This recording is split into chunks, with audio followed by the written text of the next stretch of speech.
5.1 uždavinys, reikia pasakyti, kam yra lygus kampas ACE. Tai mes matome, kad čia yra ne kas kito kaip, tikrai ne taip atrodo, bet lygiakraščiai trikampiai. Ir vis tiek aš negražiai jūs nupaišiau, bet nieko tokio. Šiaip tai daug kas tokio, nupaišysiu gražiai, kaip tik įmanoma. Va. 7, 7, 7, mes dar čia turim aukštinę, kuri čia labai yra svarbi. Atsimenam, kad kampai pas lygiakraštį trikampį yra po 60 laipsnių. Na, o, kaip ir sakiau, labai svarbu čia žinoti, kokia yra aukštinė ir kokios jos savybės yra. Tai pas lygiakraštį trikampį ta aukštinė yra ne tik aukštinė, bet dar ir pusiau kraštinė ir svarbiausia pusiau kampinė. Pusiau kampinė reiškia kampą padalina tą liniją pusiau. Tai pusiau būtų po 30 laipsnių ir čia yra mūsų atsakymas 30, nes būtent taip šiame uždavinėje ir gaunasi. 5.2 uždavinys. Reikia apskaičiuoti piramidės šoninio paviršiaus plotą 1 kvadratinio metro tikslumu. Na, tai prisimenam, kad mesgi čia turim ne ką kito, kaip tiesiog 4 vienodus lygiakraščius trikampius. Tai ir galėsim apskaičiuoti taip, kad S šoninio bus tiesiog 4 kart tas lygiakraštis trikampis, ar ne? Tai 4 perrašau ir dabar skaičiuosim tą vadinasi vieno trikampiuko plotą. Na, tai jeigu ten 7, 7, 7, ar ne, tai mums trūksta dar aukštinės, kad apskaičiuotumėm tą trikampį, tai reiškia jo plotą, nes trikampio ploto formulė yra aukštinė, kad pagrindas nubrėžtas į ją, kad pagrindas tiesiog trikampio, ar ne, ir padalinta viskas iš 2. Dabar problema, kad mes neturim tos aukštinės, o ją apskaičiuoti mes galim labai paprastai. Na, atsimenam, kad lygiakraščiai trikampiai ir ne, taigi jie kuo pasižymi tuo, kad jų ir kampai visi vienodi po 60. Čia dabar mūsų tas H, kurio mes ieškom, o čia yra tas 7, taip? Tai mes čia galim pritaikyti ne ką kitą, o kaip tiesiog sinusą. Sinusas 60 laipsnių yra lygus šakniai iš 3 padalinti iš 2. Na ir tai savo ruoštų pagal šį trikampį būtų H ir 7 santykis. Tai H padalinta iš 7. Na ir mes matome, kad tiesiog gaunasi kaip ir net... Arba aš taip nerašysiu. Čia šiaip galima proporciją gauti, bet aš parašysiu paprasčiau, pamatysit tuoj kodėl. Vat, parašysiu čia nais. Lygybė. Na ir iš tikrųjų H pas mus būtų, jeigu čia vėlgi būtų tas proporcingumas tiesioginis, ne, tai reikėtų tiesiog šito sudauginti ir mes tada gausim, kam ta H yra lygi. Tai sinusas 10 kart 7, pratęsime, sinusas 10 yra šaknis iš 3 padalinti iš 2, padauginam iš 7 ir atsakymas yra pas mus toksai. Gerai, turim aukštinę, viskas tiesiog galima nusikelti skaičiavimą kažkur toliau. Tai 7 šaknis iš 3 padalinti iš 2 kart 7 ir viską reikėtų padalinti iš 2. Na, tai 7 kart 7 gaunasi 49 šaknis iš 3, padalim iš 2. Dabar tą dalybą iš 2, jeigu nemokat padalinti, tai ir nežinot kaip daryti, tai parašykit paprastai padalinti iš 2. Tada, jeigu čia yra trupmenos, čia atseit reikės trupmeną pasiversti, ar ne?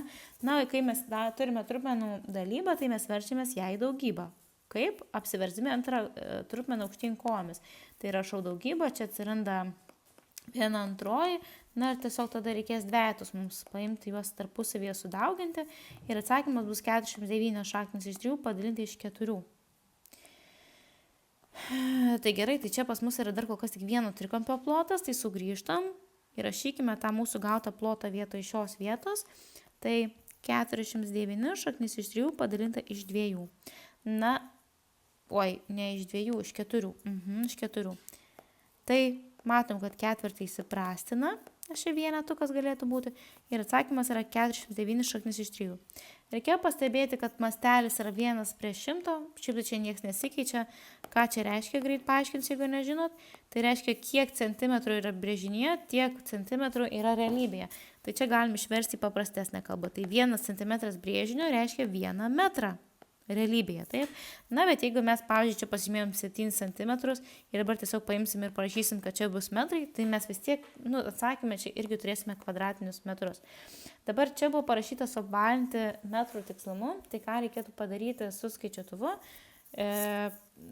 tai reikėtų tiesiog sudauginti. Dabar, tai matosi, kad 49 dalinasi iš 4. Taip, ir dabar dar padauginsiu iš to šaknies iš 3. Ir atsakymas yra... aš truputį ne tą dydį paėmiau. Atsiprašau, man va čia reikėjo, nereikia iš nieko čia nais dalinti. Tai tiesiog tada bus, vadinasi, 49 šaknis iš 3 ir tai yra atsakymas apie 84,87, ar ne, bet kadangi reikia suapvalinti metro tikslumu, tai bus 85 kvadratiniai metrai. Atsakymė pas mane pagal Mockaus tą uždavinyną duotas toks keistas atsakymas. 84,8705 metrai kvadratiniai, tai yra tikrai blogas atsakymas. Neįmanoma iš tokių nedidelių matmenų, kelių metrų, ar ne, sudauginus, kad ir 4 mes turim tos trikampius, bet tokių dydžių mes niekaip negausime. Ten tiesiog buvo tas pats atsakymas, kaip ir aš gavau, tiesiog kablelis galbūt neuždėtas ir negatau dar ir nesuapvalinta. Tai nebent jie pateikė tą atsakymą, nebent jie tada pateikė atsakymą ne metrais, o centimetrais kvadratiniais, gal tada būtų arčiau tiesos. Tai dabar tiek, eisim prie 5.3. 5.3. Apskaičiuokite šios piramidės aukštinės ilgį 1 metro tikslumu. Tai iš pradžių pasižiūrim į tą brėžinį ir matome, kad čia šonas. Vadinasi, bus 4 šono, tai reiškia, kad mes turėsime keturkampę piramidę, tai jos pagrindas pagal idėją turėtų būti kvadratas. Ar ne, ir mes šitos 4 šonus turėsim. Tenais, čia ir čia. Reikia sumaišyti, kad ne čia bus piramidės aukštinė, nes čia yra vieno iš to šono aukštinė, o štai čia. Ir dabar galvom, kaip čia galima pasirašyti. Tai galėtume mes ir aukštinę turėti, bet šiuo atveju tai nebus tiek patogu, kiek čia nais turėti tą aukštinę. Tuoj parodysiu, kodėl taip yra.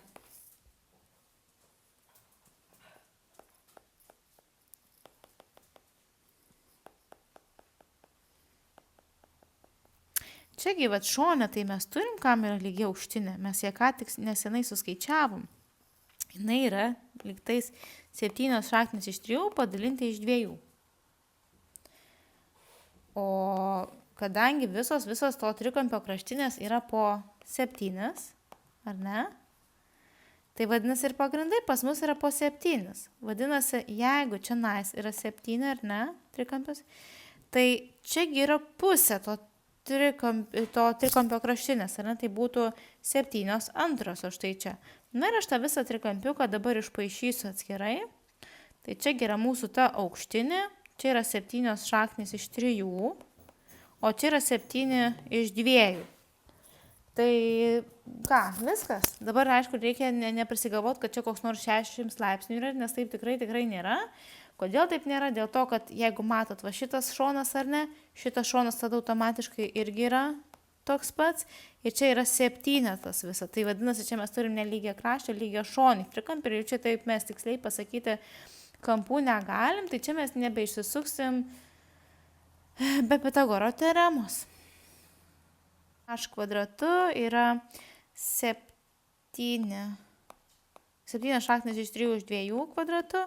Atimti 7/2 kvadratu. Dabar pasitvarkykim šiek tiek. Tai čia gaunasi 409 kart 3 padalinti iš 4 minus 409 iš 4. Bendri vardiklis yra vienodas, ar ne? Tai 409 iš 3. Čia kaip pasakyti, pavyzdžiui, yra vienetas, ar ne? Tai mes galim pasakyti, kad čia bus 2 kart 409.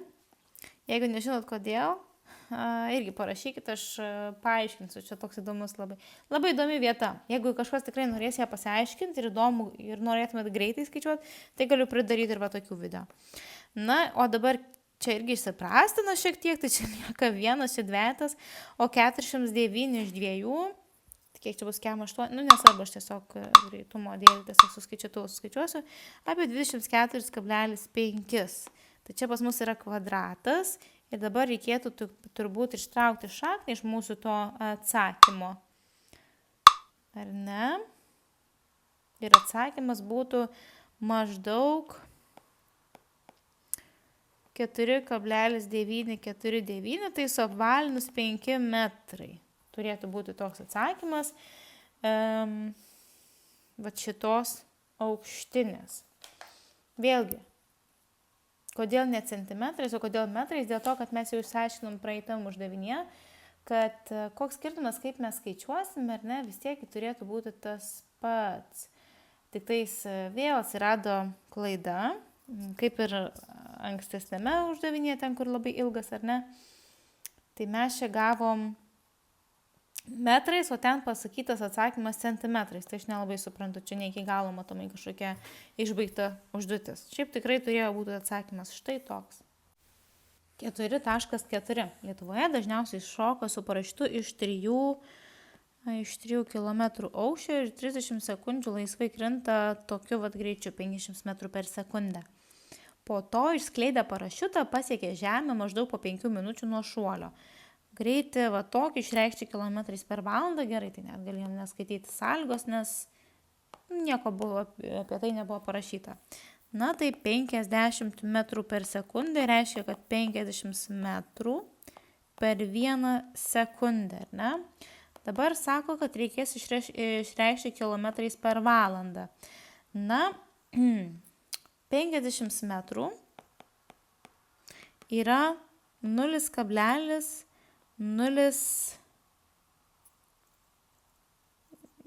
liktais, dabar pati susimaišiau, 0,05, ne, čia bus 5 metrai, tai 50 metrų, jo, teisingai, viskas gerai. 50 kilometrų, taip. Tai ir galime pasirašyti, kad čia bus 0,05 kilometro. Dabar, o kiek 1 sekundė sudaro valandos? Čia keistesnis klausimas.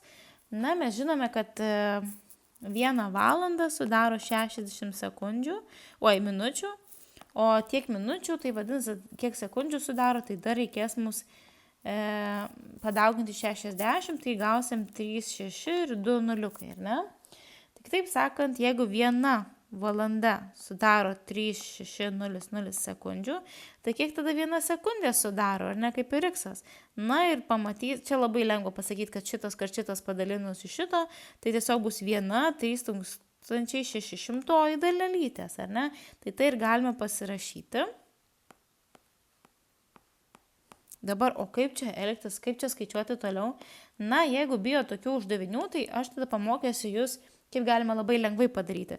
Atsimenam, kad čia yra tas pats, kas dalyba, ar ne? Tai pasirašykim. Čia yra parašyta 500, kiek 0 po kablelio, tiek, vadinasi, toks ir skaičius tiek 0 turintis ir bus vardiklyje. Ir tuomet rašom tą mūsų dalybą iš 1,3600.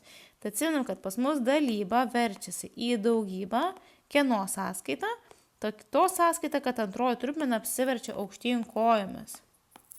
Ar ne, čia nulius galime nubraukti ir jums dabar beliko 5 padauginti iš 36 ir mes gauname atsakymą 180 iš 180. Dabar ko tokių? Kilometrų per valandą, nes mūsų matavimo vienetai išliko tokie patys. Tai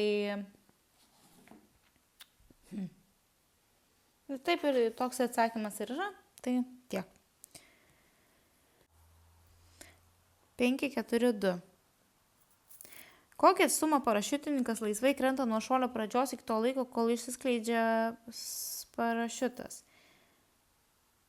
Tai laisvai krinta reiškia 30 sekundžių, tai jisai kris neišskleidęs parašiuto 30 sekundžių, ar ne?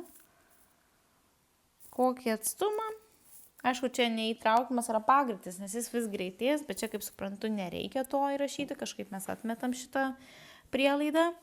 Na, tai jisai 30 sekundžių, čia jau laikas, ar ne, krenta greičiu, kuris yra lygus 50 metrų per sekundę. Na tai kelią yra apskaičiuoti labai nesunku, reikėtų tiesiog šiuos du parametrus sudauginti, 30 sekundžių kart 50 metrų per sekundę, gaunam sekundės išsiprastina, 3 kart 5 yra 15, uždedam 2 nulius ir gaunam tiek vat metrų.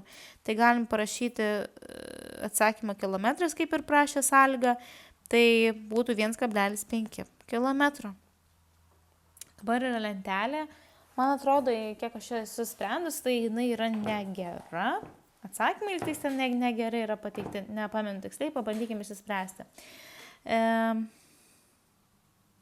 Lentelė pateikti parašiutininko atlikusio 25 šuolius kritimo laiko dažnį. Žinoma, kad 5 ir 5,6 minutės jis užtruko tiek pat kartų. Įrašykite į lentelę trūkstamus skaičius. Aha, tai vadinasi, po tiek pat kartų čia net... prisimenu, čia net tie dydžiai vadinasi turbūt yra įdėti, nes trukmė čia 5 ir 5,6 numatom, kad dažnis jų yra skirtingas. Čia matomai turėjo omenyje apie tuos trūkstamus laukelius. Vadinasi, jeigu čia x, tai ir čia x. Vienodas dydis, ar ne? Dabar 25 šuoliai iš viso buvo, ar ne? O mes galime suskaičiuoti, kiek čia iš viso buvo dažnių kitų. Vadinasi, sumas jau išnaudotų šuolių. Čia mes matom 11, čia mes matome 6. Tai 6 plus 11 jau yra 17. Ar ne? Tai dabar 17, o sako, buvo padaryta 25 šuoliai. Tai dabar dar liko, vadinasi, 3 ir 5, tai yra 8. Na, 8 šuoliai su nežinomu laiku. Na, bet sakė, kad ir šitas langeliai turėtų būti, vadinasi, vienodų dažnių. Tai 8 padalinus iš 4 mes gautumėm tiesiog... Atsiprašau, 2 gautumėm 4, tą aš turėjau galvoje. Kviečiu registruotis pamokai per Keli, daugiau video Contribui bei Patreon platformose, na, visa informacija yra saldžiosšaknys.com.